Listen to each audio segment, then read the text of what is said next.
प्यारे छात्र छात्राओं, मैं डॉक्टर कृष्ण कुमार यादव, अतिथि शिक्षक LNMS college Virpur Supaul, PNMU Lalnagar Madhepura.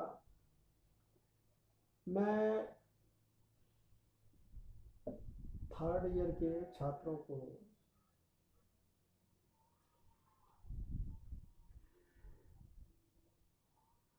बता रहा था तर्क संग्रह 3rd पार्ट के छात्रों को तर्क संग्रह बता रहा था। इसमें पदार्थ के साथ भेदों में 4 भेदों को मैंने बता दिया था। अब 5वां भेद है विशेष। विशेष के लक्षण बताए गए हैं।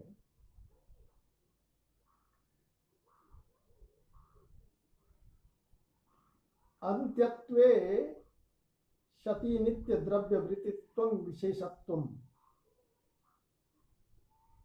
अंत्यत्वे सति नित्य द्रव्य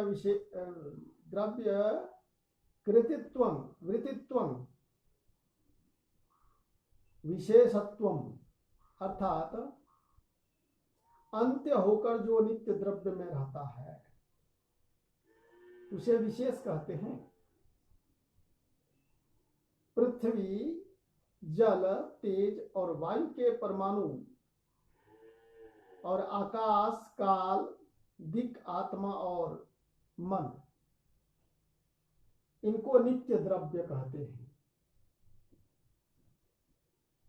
तो इन नित्य द्रव्यों में अंत्य होकर जो रहते हैं, जो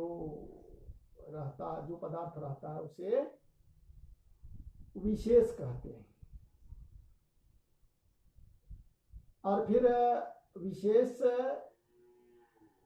के भेद बताए गए हैं। नित्य द्रव्य वृत्तयो विशेषान्त्वनन्ता एव, अर्थात दिव्य नित्य द्रव्य में रहने वाले विशेष अनंत हैं। नित्य का लक्षण करते हैं कि ध्वंस भिन्नत्वे सति ध्वंसा अप्रतियोगित्वं नित्यत्वम्, अर्थात ध्वंस से भिन्न होकर जो ध्वंस का प्रतियोगी नहीं है उसे नित्य कहते हैं।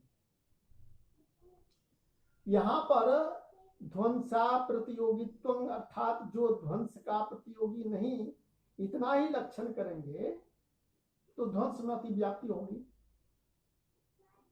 क्योंकि ध्वंस का अप्रतियोगी ध्वंस भी है, इसलिए ध्वंस भिन्नत्वे सति ऐसा विशेषण भी जोड़ दिया गया है। ध्वंस भिन्नत्वम अर्थात जो ध्वंस से भिन्न है, ऐसा लक्षण करेंगे तो घट आदि में अतिव्याप्ति होगी, क्योंकि घट भी ध्वंस से भिन्न है, इसलिए ध्वंसा प्रतियोगित्वम अर्थात जो ध्वंस का प्रतियोगी नहीं है, ऐसा विशेष्य भाग दिया। जिसका अभाव है वह प्रतियोगी है। जैसे घट ध्वंस का प्रतियोगी घट होता है।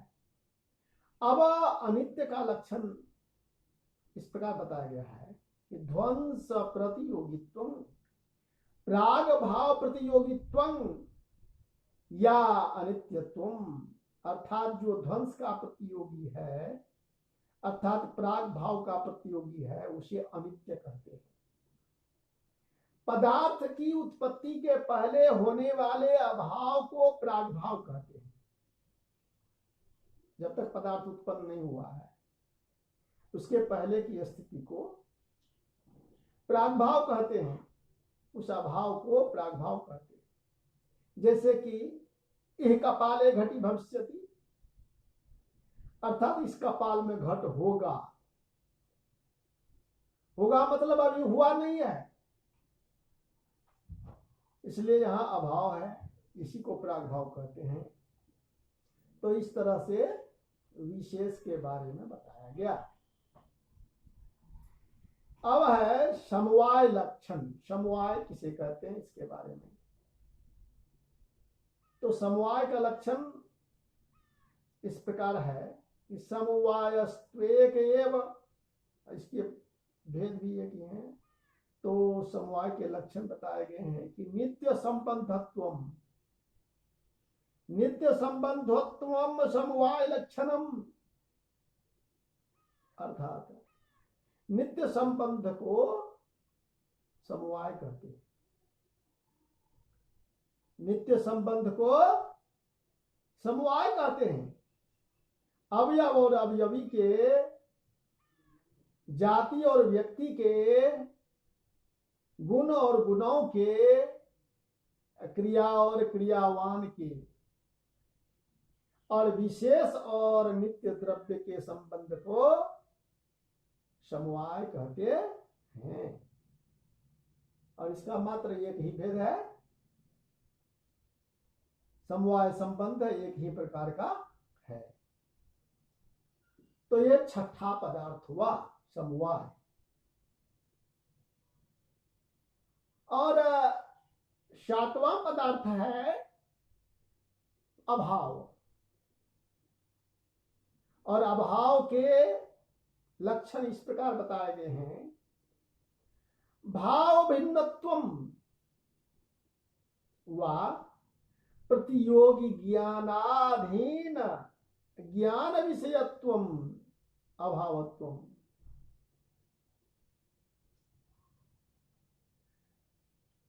प्रतियोगी ज्ञाना अधीन ज्ञान विषयत्वम अभावत्वम वा भाव भिन्नत्वम, अर्थात भाव से भिन्न को अथवा प्रतियोगी के ज्ञान के अधीन ज्ञान विषय को अभाव कहते हैं। यह लक्षण बताया गया अभाव का। और इसके चार भेद बताए गए। अभाव चतुर्विधा, अभाव चतुर्विधा, अभाव चार प्रकार के होते हैं। पहला है प्राग भाव, दूसरा है प्रध्वंसा भाव, तीसरा है अंत्या भाव, और चौथा है अन्योन्या भाव।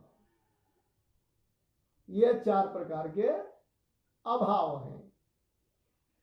तो इस प्रकार से पदार्थ सात प्रकार के बताए गए, जिसमें हम लोगों ने देखा कि द्रव्य, गुण, कर्म, सामान्य, विशेष, समवाय, अभाव, ये सात पदार्थ तर्क संग्रह में बताए गए हैं,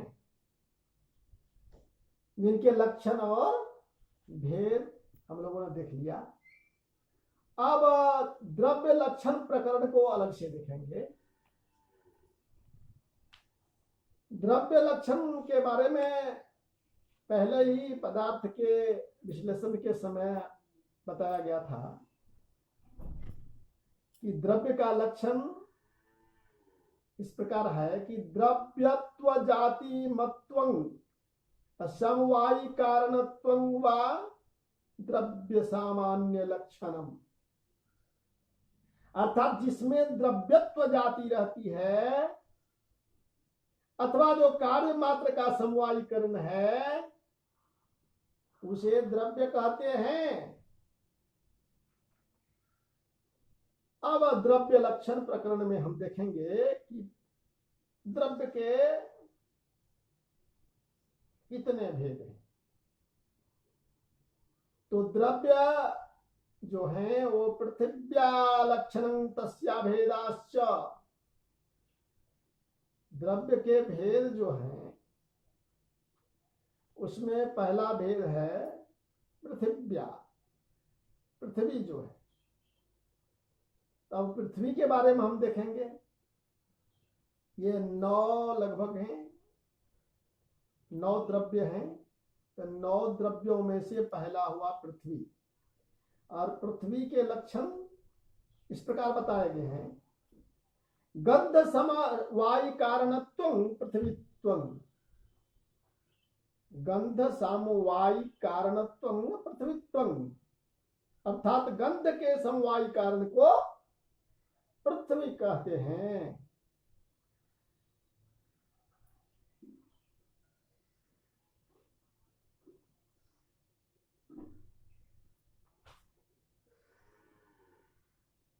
पृथ्वी कहते हैं तो शरीरेति यद भोगायतनं तदेव शरीरं चेष्टाश्रयो वा इंद्रियमिति।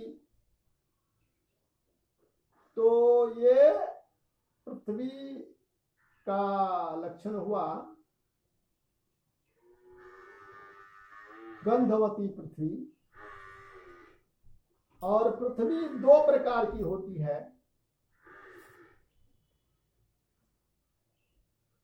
एक है नित्य पृथ्वी, दूसरी है अनित्य पृथ्वी।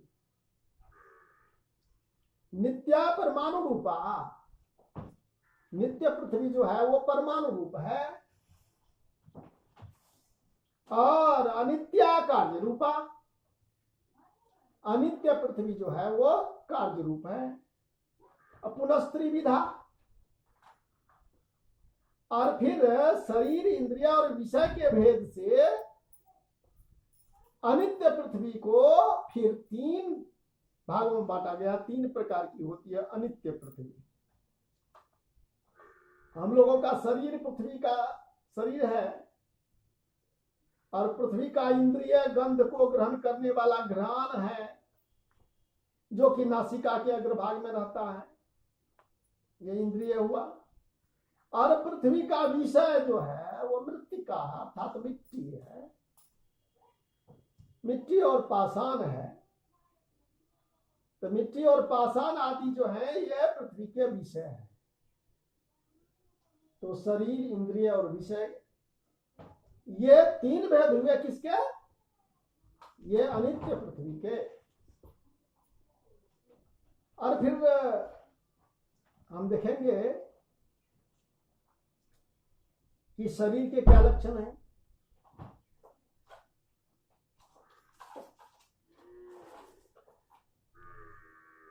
शरीर का लक्षण करते हैं भोग आयतनत्वं चेष्टाश्रयत्वं वा शरीरत्वं, अर्थात जो भोग का अथवा चेष्टा का आश्रय है उसे शरीर कहते हैं। सुख व दुख के अनुभव को भोग कहते हैं, और उसका आश्रय जो है उसको शरीर कहते हैं। उसके चेष्टा का आश्रय, भोग के चेष्टा का आश्रय क्या है? शरीर है। यह शरीर का लक्षण हुआ।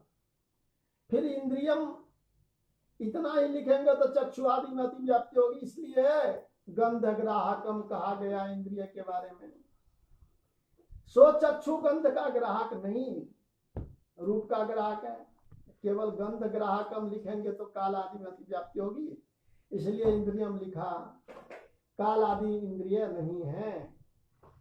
विषय का लक्षण इस प्रकार किया गया है कि शरीर इंद्रिय भिन्नत्वे सति उपभोग साधनत्वं विषयत्वं, अर्थात शरीर और इंद्रिय से भिन्न होकर जो उपभोग का साधन है उसे विषय कहते हैं।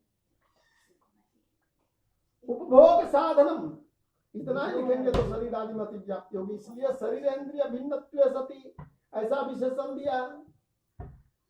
शरीर इंद्रिय भिन्नत्व, इतना ही लक्षण करेंगे तो परमाणु आदि में अति व्याप्ति होगी,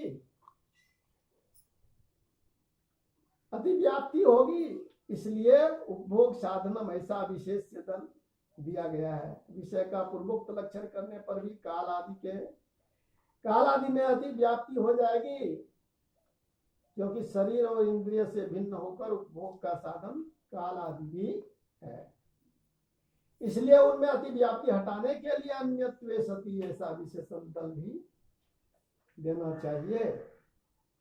जन्य नहीं होने से काल आदि नित्य पदार्थ में अति व्याप्ति नहीं होती।